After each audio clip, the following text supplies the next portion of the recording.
Alright, welcome back, crew.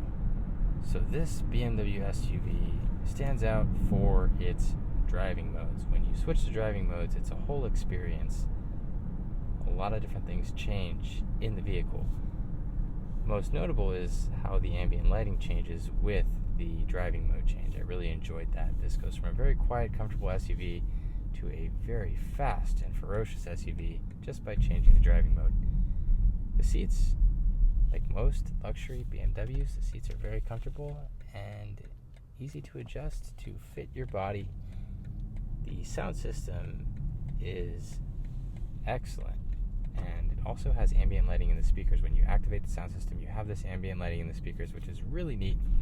The road noise is very minimal. This is a very quiet and well-insulated car, but when you change the driving mode and you put it into the Sport Plus mode, it really wakes up and you do hear that engine, and it's a very nice engine note.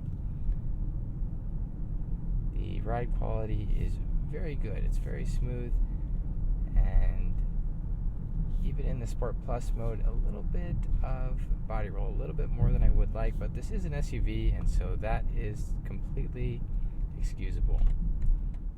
The visibility out of this SUV is excellent. I didn't have any problems. The camera system in this SUV is really good as well, and so when I'm parking it, I can see all around me by selecting the different cameras on this screen. Thank you all for watching, and I look forward to seeing you again next time.